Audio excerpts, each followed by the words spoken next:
نستعينه ونستغفره ونؤمن به ونتوكل عليه ونعوذ بالله من شرور أنفسنا ومن سيئات أعمالنا من يهده الله فلا مضل له ومن يضلله فلا هادي له ونشهد أن لا إله إلا الله وحده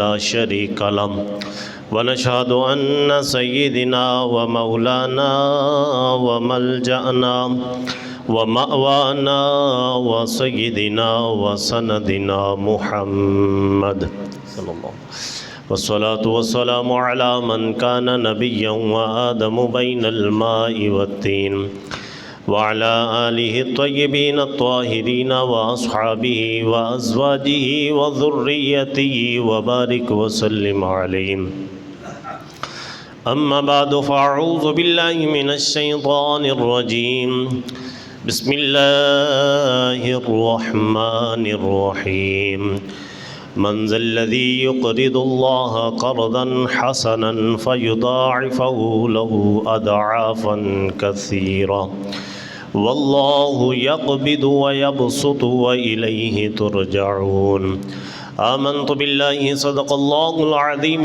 وصدق رسوله النبي الأمين الكريم ونحن على ذلك لمن الشاهدين والشاكرين والحمد لله رب العالمين يا صاحب الجمال ويا سيد البشر من وجهك المنير لقد نور القمر لا يمكن الثناء كما كان حقه بعد از خدا بزرگ تو ہی قصہ مختصر ان اللہ وملائکتہ یصلون علی النبی یا ایہا الذین آمنوا صلوا علیہ وسلموا تسلیما۔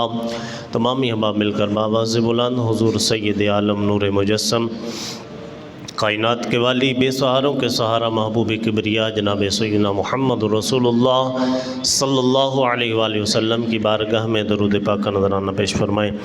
الصلاۃ والسلام علیک یا سیدی یا رسول اللہ وعلی آلک واصحابک یا سیدی یا حبیب اللہ۔ حمد و ثنا کے بعد آقا کریم رؤوف رحیم علیہ السلام کی بارگاہ میں نذرانہ عقیدت پیش فرمانے کے بعد عزت کے لائق قابل صد احترام معزز محترم دوستو بزرگوں ہم مکتب ساتھیوں السلام علیکم ورحمۃ اللہ وبرکاتہ۔ دعا کریے گا کہ رب کائنات باوسیلہ محبوب کائنات مجھے حق سچ کہنے کی توفیق عطا فرمائے، پھر ہم سب کو اس پر عمل پیرا ہونے کی توفیق عطا فرمائے۔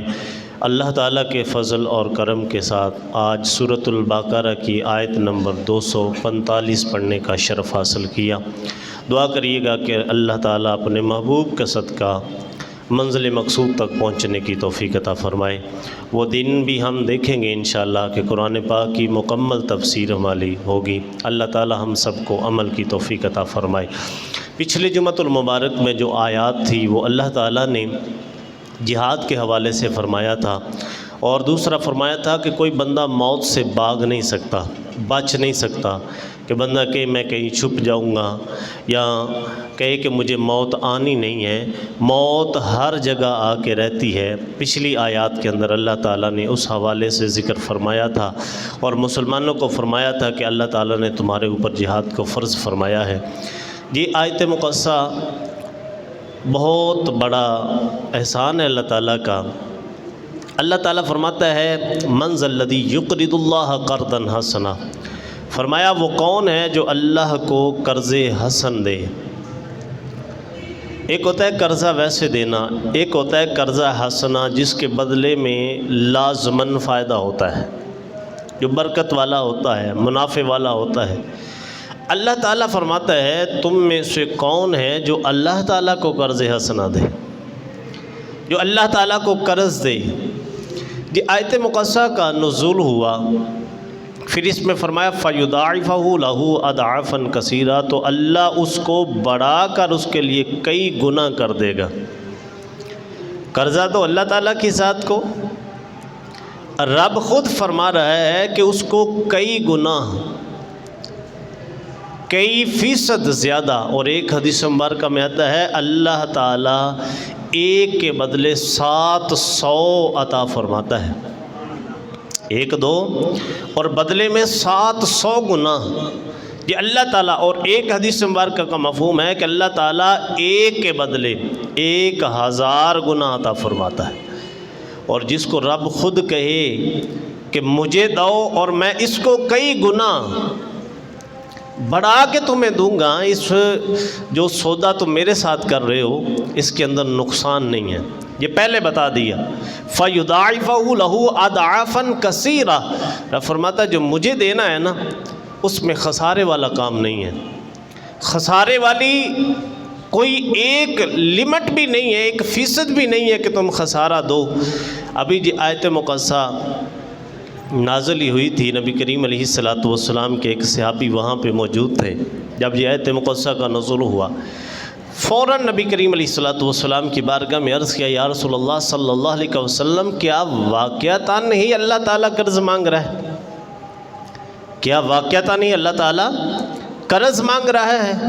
نبی کریم علیہ السلام نے ارشاد فرمایا ہاں، اللہ تعالیٰ فرماتا ہے مجھے قرض دو، حالانکہ اللہ تعالیٰ ان چیزوں سے پاک ہے، انہیں کسی چیز کی ضرورت نہیں، نہ کھانے کی، نہ پینے کی، نہ پہننے کی، وہ بے نیاز ہے، پوری کائنات کو، ساری مخلوقات کو دے رہا ہے۔ لیکن اس کے باوجود جب اتنی بات ہوئی عرض کیا، یا رسول اللہ کیا واقعی ہی اللہ تعالیٰ کو قرضے دینے میں فائدہ ہے؟ فرمایا اللہ تعالیٰ مانگ رہا ہے۔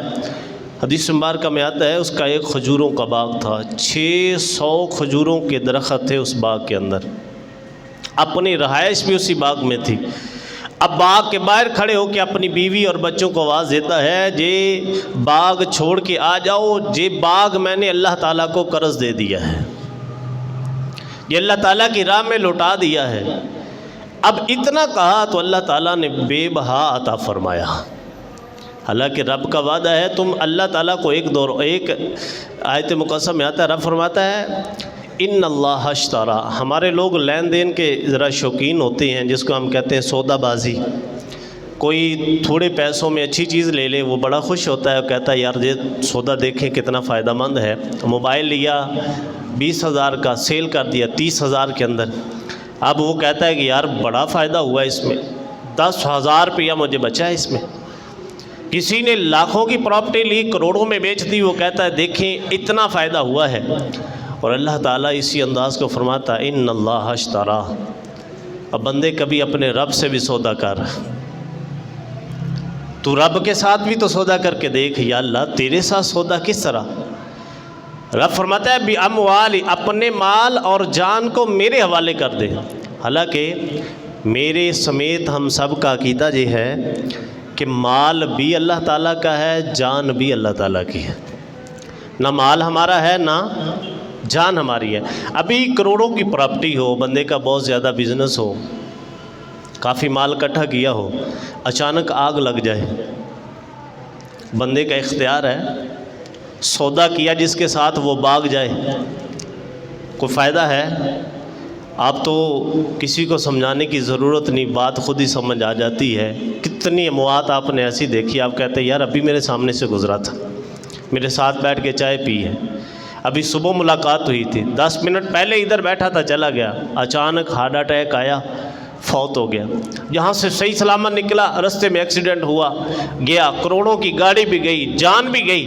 رب فرماتا ہے بندے میرے ساتھ سودا کر، اور یہ سودا کوئی عام نہیں ہے، جان اور مال میرے حوالے کر دے، میں جنت تیرے حوالے کر دیتا ہوں۔ حالانکہ جان مال یہ نہیں کہ اللہ تعالیٰ فوراً جان کو قبض کر لیتا ہے، نہیں، رب فرماتا ہے اس مال کو حلال جگہ کے اوپر استعمال کر، حلال جگہ سے کمائی کر۔ نمازی کی بڑی شان ہے، نماز پڑھنے سے اللہ تعالیٰ پچھلے گناہوں کو معاف فرماتا ہے، لیکن حدیث مبارکہ میں آتا ہے جو تاجر حلال کی کمائی کرتا ہے نا، حلال کا رزق کماتا ہے، اس کا رتبہ نمازی سے بھی زیادہ ہے۔ القاسب حبیب اللہ، حلال کے ساتھ رزق کمانے والا اللہ تعالیٰ کا محبوب ہے، اللہ تعالیٰ کا برگزیدہ ہے، اللہ تعالیٰ کا قریبی ہے۔ تو اللہ تعالیٰ تو اپنے بندے سے کہتا ہے بندے میرے ساتھ سودا کر، میرے ساتھ تو سودا کر کے تو دیکھ، تو لوگوں کو قرضہ دیتا ہے، لوگ تجھے تھوڑا فائدہ دیتے ہیں، بعض دفعہ زبان کر کے مکر جاتے ہیں، کچھ دے دیتے ہیں، کچھ مکر جاتے ہیں، کچھ کہتے ہیں اس کے اندر کٹوتی ہوگی۔ رب فرماتا ہے تو قرضہ مجھے دے، مجھے دے قرضہ۔ اب بندہ سمجھتا ہے کہ اللہ تعالیٰ کا کوئی بینک اکاؤنٹ ہے جس میں بندہ جمع کروائے اور زیادہ ہو جاتا ہے، یا کوئی ایسی گیم ہے جس کو کھیلنے سے یہ بڑھ سکتا ہے، حالانکہ نہیں، یہ اللہ تعالیٰ کا بینک اکاؤنٹ نہیں ہے۔ آپ دیکھیں خالق کی محبت اپنی مخلوق کے ساتھ، یہی رزق ہے، یہی رزق حلال کے ساتھ کماؤ، کمانے کے بعد اپنے ہی گھر کے اندر جائز چیزوں میں استعمال کر دو، جو تمہارا استعمال کرنا بھی اللہ کے ہاں ثواب میں لکھا جاتا ہے۔ کوئی ہمسایہ غریب ہے، کوئی رشتہ دار غریب ہے، اللہ تعالیٰ نے تجھے دیا، نہیں بھی دیا، بندہ جس طرح نارمل اپنے گھر میں گزارا کرتا ہے ویسی چیز اس کے گھر میں دے دے، ویسی چیز اس کے گھر میں دے دے، سمجھ لے جو اللہ کو قرض دے رہا ہے۔ اللہ تعالیٰ اپنی غریب مخلوق کو، حالانکہ پیدا کرنے والا وہ ہے جس کو چاہے غریب بنا دے، جس کو چاہے امیر بنا دے۔ آنکھوں دیکھے حوال ہیں، آپ نے بھی دیکھے ہوں گے، آباء و اجداد ارب پتی تھے، اب وہ کھانے سے بھی تنگ ہے اگلی نسل۔ اور کتنے لوگ ایسے دیکھیں گے کہ آباء و اجداد کے پاس کھانے کے لیے کچھ نہیں تھا، اللہ نے اتنے دیا کہ اب ارب پتی ہیں، بڑی بڑی گاڑیوں میں گھوم رہے ہیں۔ تو جی عطا خدا کی ہے، کسی کا رزق دے کے دل کے اندر حسد نہیں کرنا چاہیے یا اللہ اس کو ختم کر دے، بلکہ دعا کرنی چاہیے یا اللہ تیرے خزانوں میں کمی نہیں ہے، اسے دیا ہے مجھے بھی عطا فرما، تیرے خزانوں میں کمی نہیں ہے، اسے دینے والا بھی تو ہے، اے مالک مجھے بھی دے۔ اور میں یہ اکثر بات کہتا ہوں، رزق ملنے کے بعد بندے کے طور طریقے نہ بدل جائیں کہ اس سے سلام لینے سے بھی لوگ ڈریں، بلکہ اپنا بہیو پہلے والا رکھنا چاہیے،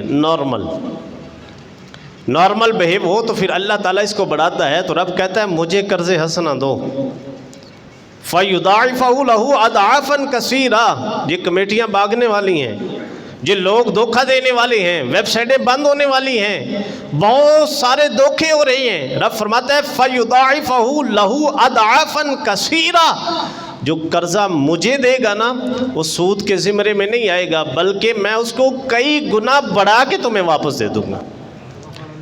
بندہ بعض دفعہ سمجھتا ہے کہ کرتا تو میں سارا کچھ ہوں، پیسے تو اتنے کے اتنے ہی ہیں، کیونکہ یہ کیالوجسٹ لوگ ہیں نا، ہم اپنے ذہن کے مطابق سوچتے ہیں کہ جی پڑی ہوئی رقم ہے، 1000 سے 2000 ہو جائے، 2 سے 5 ہو جائے، 10 ہو جائے، ہم اس چیز کو فائدہ سمجھتے ہیں، نفع سمجھتے ہیں، مال کا آنا جانا زیادہ ہو جانا اس کو نفع سمجھتے ہیں، حالانکہ وہ خالق ہے، وہ مالک ہے، اس کی حکمتیں ہیں۔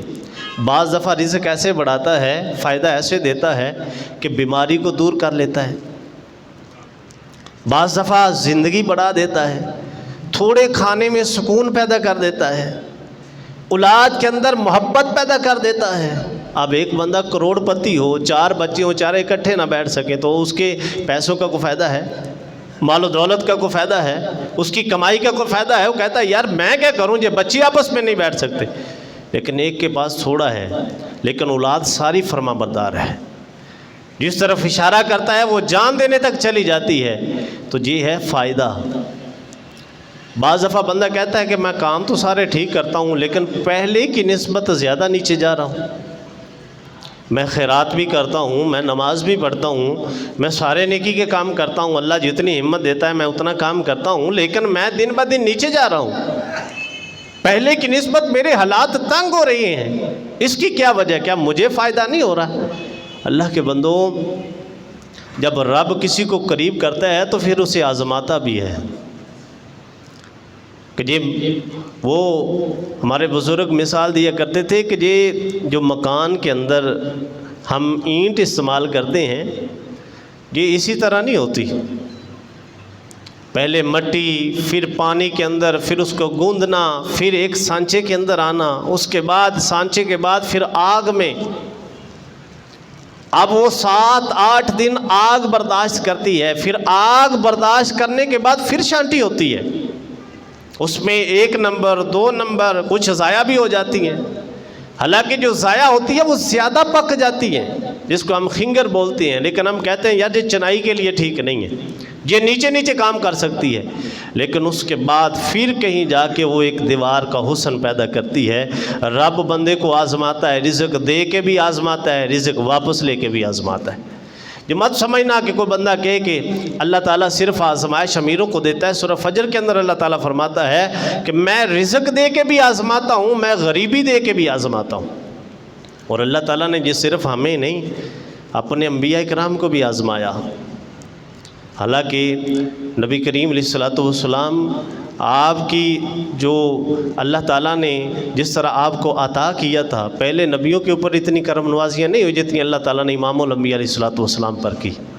لیکن سرکار کی سیرت پڑھ کے دیکھ لیں، سادہ سی زندگی ہے، سادہ سی زندگی ہے۔ لیکن یہ نہیں کہ حضور کے پاس تھا کچھ نہیں، تھا تو اتنا کہ حضور کیا کہتے ہیں مدینہ شریف میں مصلی امامت کے اوپر کھڑے ہیں اور حضور ہاتھ بلند کرے تو جنت تک چلے جاتے ہیں۔ اختیار اتنا ہے اور محبوب اتنے ہیں کہ صرف دل میں خیال کر کے نظریں اٹھائیں، رب فرماتا ہے محبوب تیرے خیال سے واقف ہوں، میں جانتا ہوں تیرے دل میں کیا ہے۔ اس کو وحی بنا کے قرآن میں نقل کر دیا کہ قیامت تک آنے والے لوگوں کو پتہ چل جائے۔ محب اور محبوب کے اندر جو بات ذکر کی جائے وہ بھی دونوں جانتے ہیں، جو دل میں ہو رب اس کو بھی جانتا ہے۔ لیکن اس کے باوجود سادہ زندگی ہے۔ اور کبھی کبھار تو ایسا دن بھی آتے تھے کہ حضور علیہ الصلوۃ والسلام 1-2 دن تک کچھ کھایا نہیں کرتے تھے۔ گھر میں نہ ہونا، جو کائنات کو خزانے بانٹے ان کے اپنے گھر میں کچھ نہ ہو۔ اعلیٰ حضرت فرماتے تھے نا کہ 2 جہاں کی نعمتیں رکھتے ہیں اپنے گھر میں، اور یہ سارا کچھ حضور کے خالی ہاتھ میں جو ظاہراً خالی نظر آتا تھا، حقیقتاً اللہ تعالیٰ نے بڑا نوازا تھا سارے خزانوں کی۔ بلکہ ایک حدیث مبارکہ میں آتا ہے، نبی کریم علیہ الصلوۃ والسلام نے ارشاد فرمایا، حضرت انس بن مالک سے مروی ہے، حضور فرماتے ہیں اللہ تعالیٰ نے پوری کائنات کو میری ہتھیلی پہ رکھ دیا۔ انظر اعلی کف حاضی، میں تو کائنات کو ایسے دیکھتا ہوں جیسے اپنی ہتھیلی کو دیکھتا ہوں۔ جن کو اللہ تعالیٰ نے اتنی نظر عطا فرمائی ہو، اتنا کچھ عطا فرمایا ہو، لیکن اپنی زندگی سادہ سی ہے۔ اپنی زندگی کے اندر وہی سوکھی روٹی، کبھی جو کی روٹی۔ یہ نہیں کہ بندہ کہ اب میں جو ہے اعلیٰ قسم کے کھانے کھاتا ہوں، پتہ نہیں یہ خلاف شریعت ہے۔ ہمارے کچھ لوگ علم کم رکھتے ہیں لیکن ٹانگیں زیادہ اڑا بیٹھتے ہیں اس کے اندر۔ اچھا کھانا کھانا یہ بھی حضور کی سنت ہے۔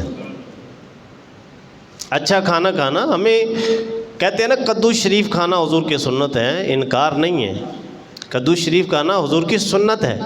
لیکن نبی کریم علیہ الصلوۃ والسلام یہ بکری کی اگلی ٹانگوں کا گوشت جو ہے بڑے شوق سے کھایا کرتے تھے۔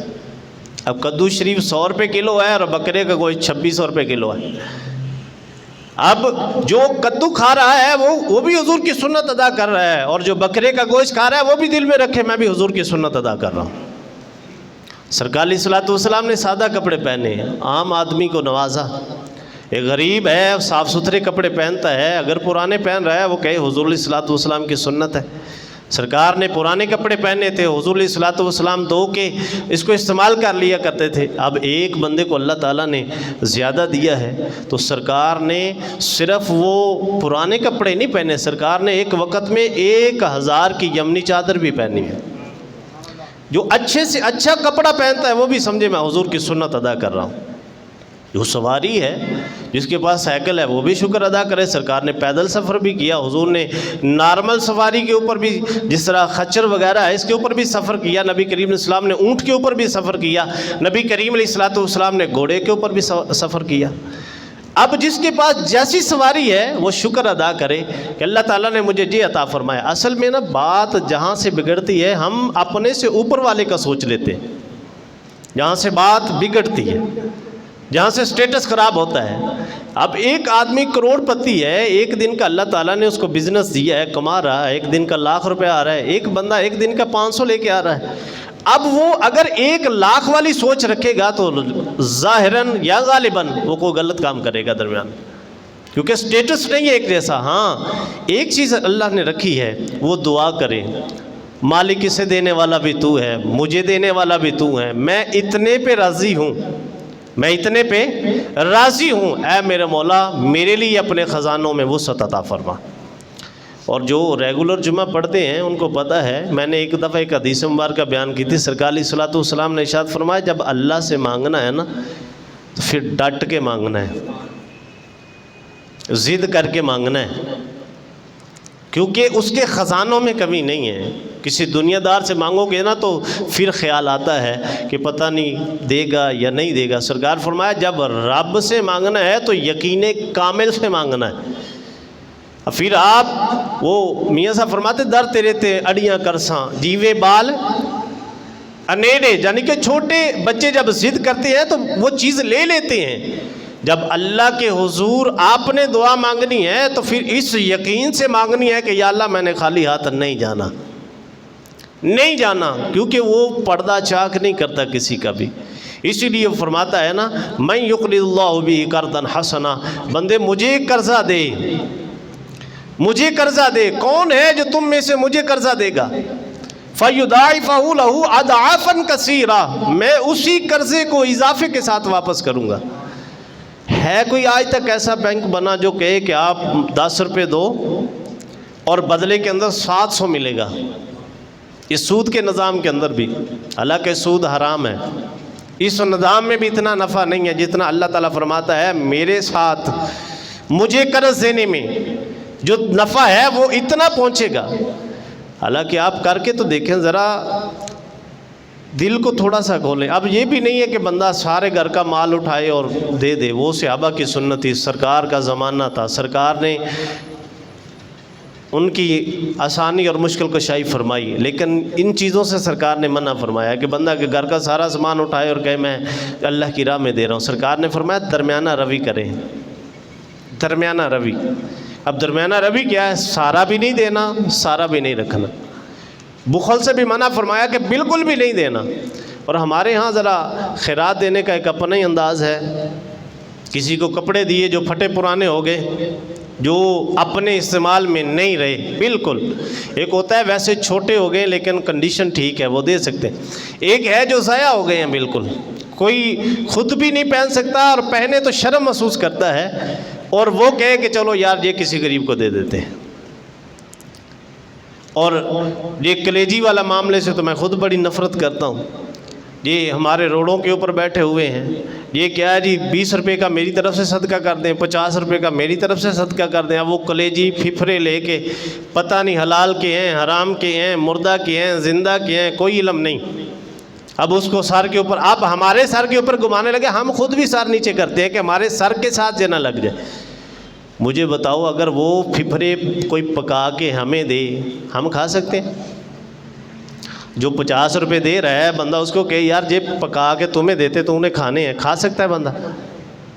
اور اللہ فرماتا ہے ایسے صدقے کی ضرورت نہیں ہے، لن تنالوا البر حتی تنفقوا مما تحبون، صدقہ وہ چیز کرنی ہے جو تمہیں پسند ہے، جو تمہیں پسند ہے نا وہ چیز صدقہ کرنی ہے۔ اب سیدہ فاطمہ تو زہرا سلام اللہ علیہا شادی ہوئی مولا کائنات کے گھر میں، آپ دروازے پہ فقیر آ گیا، ایک عورت اس نے دستک دی، اس نے کہا پہننے کے لیے کپڑے نہیں ہیں۔ حضرت سیدہ فاطمہ تو زہرا سلام اللہ علیہا گھر میں جو سب سے نیا جوڑا تھا وہ اٹھایا اور اس فقیر کو دے دیا۔ اور سرکار حضرت ابو ایوب انصاری کے گھر میں دعوت پہ ہیں اور حضور علیہ الصلوۃ والسلام کے سامنے گوشت رکھا گیا، نبی کریم علیہ الصلوۃ والسلام، قاضی ایاز نے لکھا 2 دن سے سرکار نے کچھ نہیں کھایا تھا۔ شیخین آپ کے ساتھ ہیں حضرت صدیق اکبر اور فاروق اعظم رضی اللہ تعالیٰ عنہ۔ سرکار لقمہ لینے لگے تو سرکار نے آنکھوں سے آنسو فرمایا میری بیٹی نے بھی 2 دن سے کچھ نہیں کھایا، میری بیٹی فاطمہ تو زہرا نے بھی 2 دن سے کچھ نہیں کھایا۔ آپ نے غلام کو بلایا، فرمایا جی میری بیٹی کو دے کے آئیں۔ لیکن سخاوت کی باری آتی ہے تو سب سے مہنگا جوڑا اللہ کی راہ میں دیا جاتا ہے۔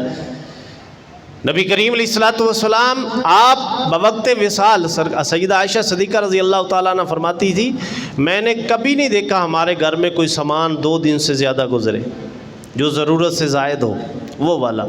ہم تو 1 سال کا ایڈوانس رکھ کے بھی روتے ہیں، کوئی پوچھ لے کیسے حالات ہیں، بس گزارا ہو رہا ہے، بس گزارا ہو رہا ہے، حالات بڑے ٹائٹ ہیں، مرتے مرتے بچے ہیں، 3 وقت کا کھانا، 1 سال کا ایڈوانس، بینک بیلنس بھی ہے، پھر بھی پوچھیں کیسے حالات ہیں، بس جی بڑے ٹائٹ حالات ہیں۔ وہ خدا کے بندے اگر زبان کے اوپر ناشکری رہے نا، پھر اللہ دیا ہوا رزق واپس لے لیتا ہے، دیا ہوا رزق رب واپس لے لیتا ہے ناشکری کی وجہ سے۔ بھوک میں ہو جو اللہ نے دیا ہے، کوئی پوچھے نا حالات کیسے ہیں، کہیں اللہ کا شکر ہے، اللہ کا دیا ہوا بڑا کچھ ہے، اللہ نے ساری نعمتوں سے نوازا ہے۔ ہم اتنا کچھ کرنے کے باوجود بھی اگر شکوہ ہی رکھتے ہیں، میں کہتا ہوں لوگوں کا کیا تھا جن کے پاس کچھ نہیں تھا، لیکن پھر بھی جب کبھی کوئی سوال ہی آتا تھا دروازے سے خالی نہیں جاتا تھا، دروازے سے خالی نہیں جاتا تھا۔ ہمارے عزیز و اقارب روتے ہیں، ہمارے بھائی بہنیں کچھ غریب ہیں روتے ہیں، کسی سے آس امید ہیں، اور ہمارا ایک ٹرینڈ بنا ہوا ہے جب تک کوئی آ کے دروازے سے مانگے گا نہیں، دینا نہیں۔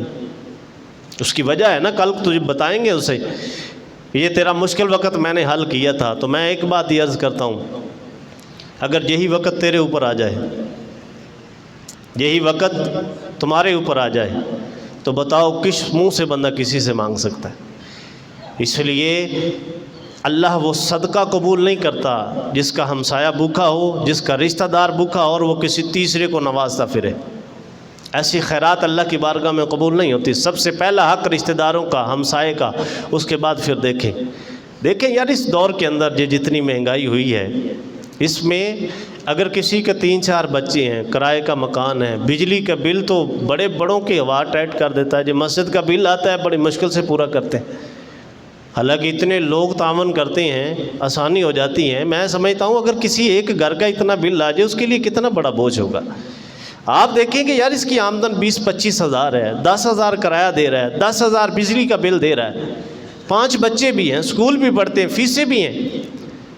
تمہارے صدقہ خیرات کا اصل مستحق وہ آدمی ہے جس کے اتنے اخراجات ہیں، ضرورت سے زیادہ ہے۔ پھر یہ کوئی لیبل لگا کے نہیں دینا پڑتا کہ آپ اس کو دے کے اور کہیں گے یہ صدقہ ہے، نہیں۔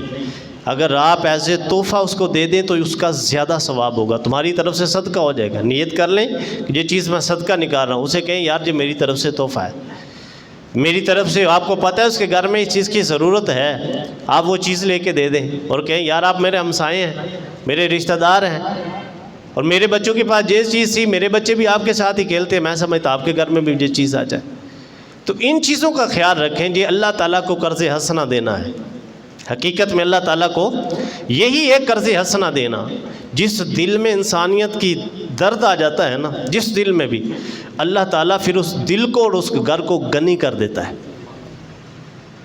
جس کے دل میں احساس آتا ہے نا کسی کے لیے، حقیقت میں سمجھ لے وہ بندہ اصل غنی وہ ہے، امیر آدمی وہ ہے کہ جس کے دل میں کسی دوسرے کا خیال آ رہا ہے کہ یار یہ میرا بھائی ہے، یہ میرا رشتہ دار ہے، یہ میرا ہمسایہ ہے۔ اور پھر ہماری تو حد ہی گزر جاتی ہے۔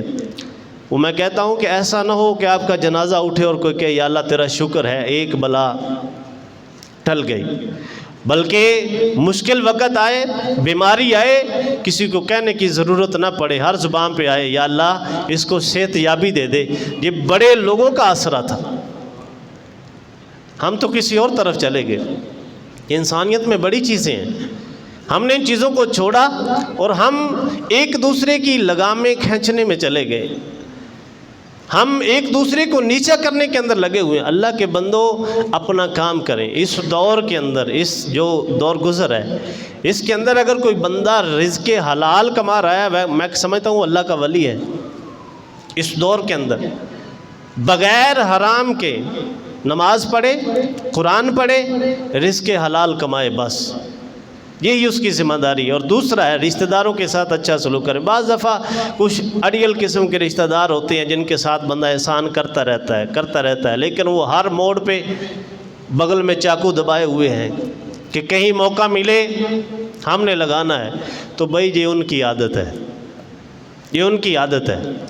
آپ ایسی عادت نہ بنائیں کہ آپ کی بغل میں یہ چیز نہ آئے۔ رضائے اللہ کے لیے معاف کر دیں، جہاں موقع ملے احسان کر دیں، جہاں موقع ملے احسان کر دیں، اور یہ شکوہ اپنے رب سے کریں، مالک اس سے بھی ہدایت دے دے، اس سے بھی۔ اسی لیے ہماری شریعت کے اندر کسی غیر مسلم کے لیے بد دعا نہیں ہے، بلکہ دعا ہے کہ یا اللہ اسے ایمان کی دولت عطا فرما۔ جب تک کہ اگر وہ شرک کے اوپر مشرک مر گیا تو اس کے بعد اس کے لیے دعا نہیں ہے، لیکن جب تک زندہ ہے دو دعائیں ہیں، یا اللہ ہدایت دے دے، یا اللہ ہدایت دے دے۔ نبی کریم علیہ الصلوۃ والسلام جب حضور ہجرت مبارکہ کر کے گئے، بلکہ ہجرت سے پہلے مکہ شریف جب سرکار حبشہ کی طرف گئے، تو واپسی پہ جب دوسری دفعہ طائف کی طرف گئے، طائف والوں نے کتنا ستم کیا۔ جبریل امین حاضر خدمت ہوئے، یا رسول اللہ، حالانکہ نبی کریم علیہ الصلوۃ والسلام کی جسم اطہر سے جو خون نکل رہا تھا، حضور کے جوتے مبارک خون کی وجہ سے پاؤں کے ساتھ جس طرح خون سوکھ جاتا ہے اور جوتے پاؤں کے ساتھ چپک گئے تھے۔ جبریل امین حاضر ہوئے، یا رسول اللہ آپ حکم دیں، یہ طائف وادی ہے چھوٹی سی، ان کے دونوں اطراف میں بڑے بڑے پہاڑ ہیں اور اس وقت بھی وہ پہاڑ موجود ہیں، یا رسول اللہ آپ حکم دیں، میں اس وادی کو دونوں پہاڑوں میں کچل دوں گا۔ یہ کیا کہہ رہا ہے؟ جبریل امین۔ کون؟ سرکار نے پوچھا تھا جبریل امین تیرا وجود کا پھیلاؤ کتنا ہے؟ تو عرض کیا یا رسول اللہ تعالیٰ نے 400 سے زیادہ پر عطا کیے ہیں، میں 2 پر کھولوں یا 4 پر کھولوں تو پوری کائنات کو ڈانپ سکتا ہوں، اتنی طاقت ہے۔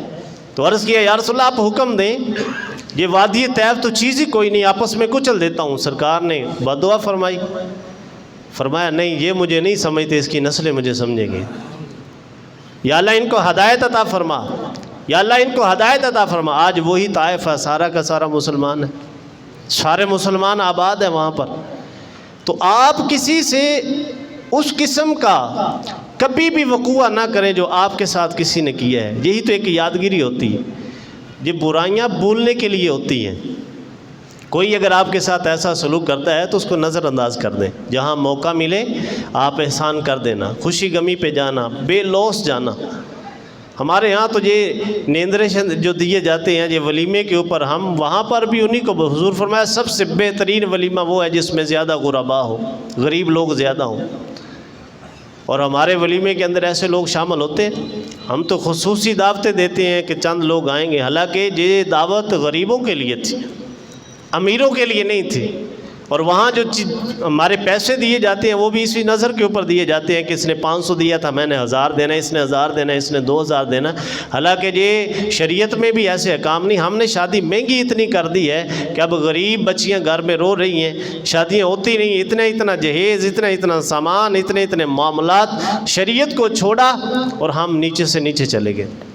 اسی لیے زیادہ بیان میں حقوق العباد بھی اس لیے کرتا ہوں کہ اگر شرعی احکام نافذ ہو جائیں تو پھر غریب اور امیر والا سلسلہ ختم ہو جائے گا، غریب اور امیر والا سلسلہ ختم ہو جائے گا، شریعت ہو جائے گی برابر۔ اور ہماری شادیوں میں بربادی شروع یہاں سے ہوتی ہے، شروع ہی جہاں سے ہوتی ہے۔ جو چیز واجب اور فرض تھی وہ چھوڑ دی، اور جو چیز مستحب تھی اس کو فرض کے درجے میں لا کے رکھ دیا۔ اب ولیمہ ہے، اب اس کے اوپر وہ بارات ہے، حالانکہ شریعت میں بارات جائز ہی نہیں ہے، کوئی کنسیپٹ نہیں ہے شریعت میں بارات کا۔ ولیمہ ہے وہ جس طرح اللہ نے آپ کو دیا ہے اتنا بڑا کر لیں، اس میں کوئی حرج نہیں ہے۔ بیٹی والا پہلے سکون سے ہوتا تھا، صرف شادی کا پیغام پہچانا، اور شریعت میں 2 کام ہے۔ اگر حق مہر دے سکتے ہو، نان و نفقہ کی طاقت رکھتے ہو تو شادی کر لو، اگر نہیں رکھتے تو پھر روزے رکھنا شروع کر دو۔ اب حق مہر کیا تھا؟ حق مہر جو نبی کریم علیہ الصلوۃ والسلام کے زمانہ جو حضور نے اپنی ازواج کو دیا تھا وہ 12.5 اوقیہ بنتا ہے، یہ مسلم شریف کے اندر ہے، 12.5 اوقیہ تقریباً۔ اس وقت ان کی قیمت جو ہے وہ کم و بیش 4 لاکھ سے اوپر بنتی ہے، 4 لاکھ سے اوپر بنتی ہے۔ اور جو سرکار نے حضرت ام حبیبہ رضی اللہ تعالی عنہا آپ کے ساتھ جب شادی کی تھی، سب سے زیادہ حق مہر سرکار نے ان کو دیا، جو ان کا حق مہر تھا اس وقت تقریباً 20 لاکھ سے اوپر بنتا ہے۔ ہم تو لاکھ روپیہ رکھ لو، کہتے ہیں یہ تو بچی بیچ رہا ہے، اس نے تو سودا کر لیا۔ یہی وجہ ہے کہ دوسرے دن پھر طلاق آئی ہوتی ہے، چوتھے دن چھوٹی سی بات بنی اور میری طرف سے تو فارغ ہے، میری طرف سے تو فارغ ہے۔ خدا کے بندے یہ شادیاں فارغ ہونے کے لیے کرتے ہیں، یہ اس زمرے میں آتی ہیں کہ ہم جو ہے جس کی مرضی بچی ہو اور اس کے ساتھ ایسا بہیو کرے۔ اس لیے شریعت کے سائے میں رہیں۔ دل کے اندر ہماری تو ساری زندگی گزر جاتی ہے، ہمیں شرعی مسائل کا بالکل نہیں علم، بالکل بھی نہیں علم، اس چیز سے بہت زیادہ دور ہے۔ نہ فرض علوم سیکھے اور پوچھتے ہمیں شرم آتی ہے، پوچھنے سے ہمیں شرم آتی ہے۔ یہ 2 جمعے پہلے بھی میں نے حضرت سیدہ عائشہ صدیقہ رضی اللہ تعالیٰ عنہ کی ایک حدیث بیان کی تھی کہ صحابہ اکرام نبی کریم علیہ السلام کے وصال ظاہری کے بعد مسجد نبی شریف میں بیٹھے اور آپس میں تکرار چل گیا۔ تکرار کس بات کا؟ غسل کا، کہ کیا جب غسل فرض ہو، بندہ ازواجی زندگی گزار رہا ہے، بیوی کے ساتھ ملنے کے فوراً بعد غسل کرنا چاہیے یا بعد میں کوئی ٹائم ہے؟ اب اس میں تکرار ہے۔ کچھ موقف اپنا رہے ہیں صحابہ اکرام کہ نہیں بندہ فوراً کرنا چاہیے، کچھ کا موقف تھا کہ لیٹ سے۔ ایک صحابی اٹھے کہا میں سیدہ عائشہ صدیقہ رضی اللہ تعالیٰ عنہ سے پوچھ کے آتا ہوں۔ کائنات کی فقیہہ، حضور کی محبوبہ بیوی سیدہ عائشہ صدیقہ رضی اللہ تعالیٰ عنہ، امہات المومنین، مومنوں کی ماں، دروازہ کھٹکھٹایا۔ سیدہ عائشہ صدیقہ پوچھا کون؟ کہا اماں حضور یہ مسئلہ بن گیا ہے، ہم نے مسئلہ یہ جاننا ہے کہ کیا نبی کریم علیہ الصلوۃ والسلام جب غسل فرض ہوتا تھا فوراً غسل کرتے تھے یا صبح؟ تو سیدہ عائشہ صدیقہ رضی اللہ تعالیٰ عنہ فرماتے حضور علیہ الصلوۃ والسلام صبح تہجد کے ٹائم پہ غسل فرمایا کرتے تھے، اور یہی معاملہ ہے ہمارے اندر اس وقت بھی پایا جاتا ہے۔ بعض دفعہ ایسا ہوتا ہے آپ جس طرح یہ احتلام وغیرہ ہو جاتا ہے، جب ہم بستری کرنے کے بعد فوراً بعد غسل کرتے ہیں تو شریعت نے اس کے لیے کچھ احکام لکھے ہیں۔ بہترین یہ ہے کہ آپ اگر ایسی حالت میں آ جائیں تو سب سے پہلے فوراً پیشاب کریں، کیونکہ چند قطرے پیشاب والی نالی میں رہ جاتے ہیں اور یہ منی کے زمرہ میں آتے ہیں۔ آپ پہلے پیشاب کریں، اگر پیشاب نہیں کرتے تو کم از کم 40 قدم چلیں تاکہ اعضاء ڈھیلے ہو جائیں، اگر کوئی ایسا قطرہ ہے وہ خود بخود نکل جائے۔ اور تیسری صورت ہے اگر اس کے بعد آپ سو جاتے ہیں تو سونے کے بعد پھر آپ غسل کریں۔ اگر ڈائریکٹ غسل کر لیا، ان تینوں میں سے کوئی ایک کام نہ کیا اور بعد میں قطرے نکل گئے تو دوبارہ غسل کرنا پڑے گا، وہ منی کے زمرہ میں آتا ہے۔ اور ایسی صورت کے اندر اگر یہ کام کرنے کے بعد پھر بھی قطرہ کوئی آ جاتا ہے، بندہ سو گیا صبح اٹھا غسل کیا پھر بھی قطرہ آ جاتا ہے، تو پھر صرف اور صرف جس کپڑے کے اوپر لگے ہیں اتنا کپڑا دھو لینا ہے اچھی طرح سے۔ اور کپڑا دھونے کا بھی یہی طریقہ ہے کہ آپ اس کو پکڑیں، کپڑے کو بے شک پیشاب لگ گیا ہے جہاں کو منی وغیرہ لگ گئی ہے تو اس کپڑے کو پہلے پانی کے ساتھ دھوئیں، پانی کے ساتھ دھونے کے بعد صابن لگائیں، پھر اچھی طرح اس کو آپس میں اس طرح مسح کر کے پھر دھوئیں، پھر صابن لگا لیں، پھر دھو لیں۔ اور ہمارے ہاں میں اکثر یہ اسی لیے بات کرتا ہوں، یہ ہوتی ہیں، یہ مسائل آتے ہیں۔ بعض دفعہ یہی گندے کپڑے، یہ نجس کپڑے تھے جس کے اوپر منی لگی، پیشاب لگ گیا، ہم ایسے پھینک دیتے ہیں۔ اب عورتیں کیا کرتی ہیں، وہ سارے کپڑے اکٹھے دھو دیتی ہیں۔ اگر تو آٹومیٹک مشین ہے جو خود دھوتی ہے، وہ 3-4 دفعہ مطلب کہ خود ہی کرتی ہے، تو اس سے تو ٹھیک ہے۔